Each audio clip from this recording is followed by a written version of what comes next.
Good morning. It's been a bit since I've posted. I've had a lot going on, moving in, unpacking, finishing, punch list. So eventually I'm going to put videos up of room by room of the barn to show you how it all turned out. But this morning I'm going to give you an orchard tour. I'm going to show you how things have grown in over the summer. And I'm very thankful that most things survived because my attention was not on my plants this year. It was all on construction. So I'm thankful that despite not a lot of care and attention, most things did survive. This is the flower garden that turned wild, just completely wild. So if you followed along, you know that for the past few years I grow cut flowers and I donate them around town. And so it's a lot of basic zinnias, these big things here with the puffy balls, that's called espalier. So we've got some celosia, some globe, got some roses I put in before.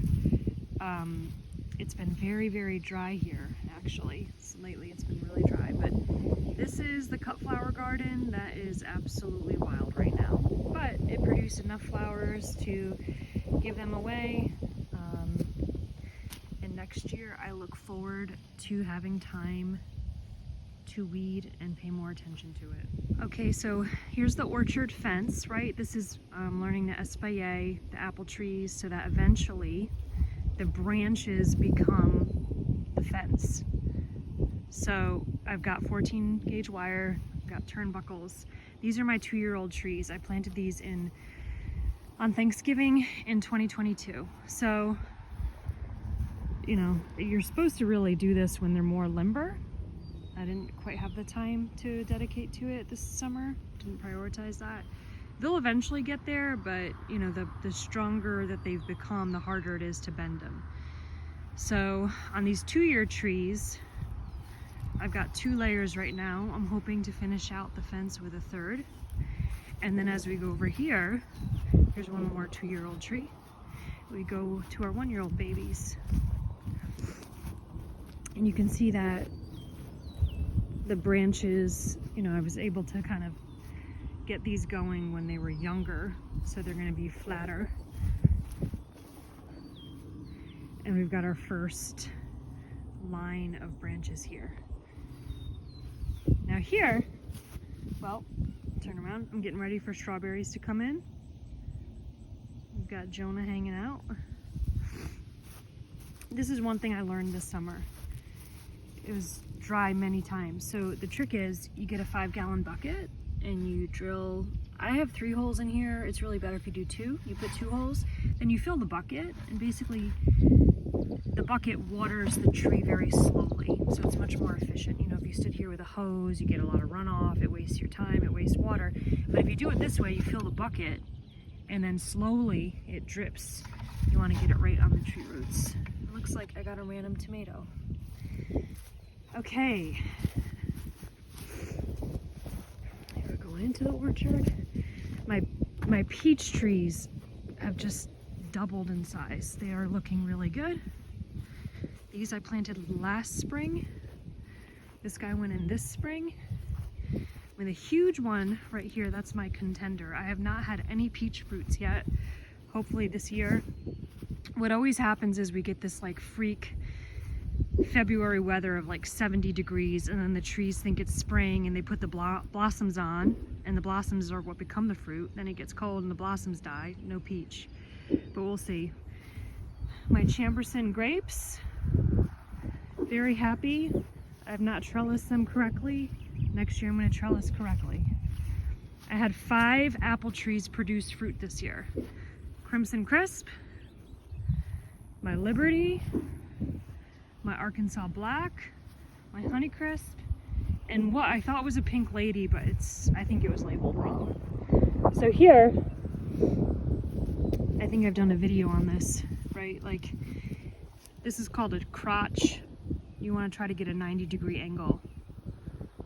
And that's because when the branch gets full of fruit, it's stronger. You know, if it was a narrow crotch, like if the thing was here, if the branch was here, and it was loaded with fruit, it would snap easily. So this is something I came up with cattle panel and T-posts and training the tree branches that way. This is also a type of espalier, which is a term for, you know, growing trees 2-dimensionally. So here's a view of everything. There's the barn with the farmhouse, the greenhouses, the pole barn. Not really much else to show in here. Or actually, there is one more. Okay, this is where I'm trying to do more espalier, but in the pattern of what is called Belgian fence. And the idea is these are all apple trees. And as they grow, you train the branches to grow at 45-degree angles. So I have this bamboo here as the template. And what the hope is someday when you walk through this arbor, which I'm gonna paint maybe this winter, you walk through a tunnel of apples. So the ones on this side are smaller. These have started to grow quite a bit. I have to replace 2 of them. I don't know what the heck happened, but they didn't make it. And right, so like this guy would be ideal to start training now when the limbs are babies. And so someday, and I don't know why this one's blooming. Sometimes they do that. It's like they should not be putting flowers right now.